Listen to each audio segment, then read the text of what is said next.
నమస్తే సార్. నమస్కారమ్మా. చాలా హ్యాపీగా ఉంది సార్. మీ ఇంట్లో ఎంతమంది ఉంటారమ్మా? మా ఇంట్లో అయితే half joint family sir. Joint family ఎంతమంది మొత్తం? అత్తయ్య గారు, ఇద్దరు తోటికోడళ్ళు, ఇద్దరు మల్లులు, మా పాప. అంత పెద్ద family. Family sir. Good. Okay అమ్మా, గుడ్. ఇప్పుడు మీ ఇంట్లో బెనిఫిట్స్ ఏమొస్తున్నాయి గవర్నమెంట్ వల్లమ్మా? ఎంతమంది ఉన్నారు మా స్కూల్ పోయే పిల్లలు మీ ఇంట్లో? నాకు ఒక పాప, మా సిస్టర్ కి ఇద్దరు బాబులు. ఇద్దరు బాబులు, ముగ్గురికి వస్తారు. నాకు దీపం పథకం వచ్చింది. మా సిస్టర్ అంటే తోడికోడలికి కూడా దీపం పథకం వచ్చింది. ఇద్దరికి దీపం పథకం వచ్చింది. ఇద్దరికి దీపం పథకం వచ్చింది సార్, మా ఇద్దరికి. ఇంట్లో ఏమన్నా పెన్షన్ ఏమన్నా వస్తాయమ్మా? మా అత్తగారికి వస్తుంది సార్. మీ అత్తగారికి పెన్షన్ వస్తుంది. పెన్షన్ వస్తుంది. ప్రాబ్లం ఏం లేదు, బాగానే వస్తుంది సార్.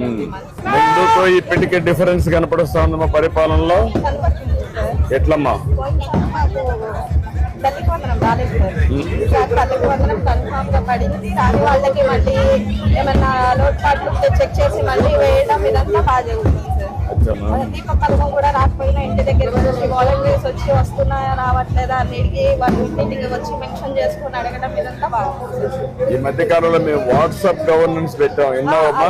తల్లికి వందనం అందులోనే చెక్ చేసుకున్నాను. ఆధార్ కార్డు అందులోనే నంబర్ కొట్టి అందులోనే చెక్ చేసుకున్నాను నేను. తల్లికి వందనం వాట్సాప్ లోనే చేసుకున్నాం. ఇప్పుడు అలవాటు అయిపోయిందమ్మా, వాట్సాప్ అలవాటు అవుతుందా? మీ ఊర్లో కూడా వాడుతున్నారా? మీ బంధువులు కానీ మీ పక్కవాళ్ళు కానీ? అలాగే చెక్ చేసుకోమని చెప్పాను నేను. సచివాలయంకి వెళ్ళి చెక్ చేసుకొని ఇలా చేసుకునే పని లేకుండా మన ఊర్లో మన ఫోన్ లోనే ఎక్కడికి వెళ్ళి నుంచోవాల్సిన అవసరం లేకుండా చెక్ చేసుకునే ఇది ఉందని చెప్పి చెప్తున్నాం సార్. మేము కూడా అందరికి కూడా చెప్తున్నారు. చెప్తున్నాం సార్.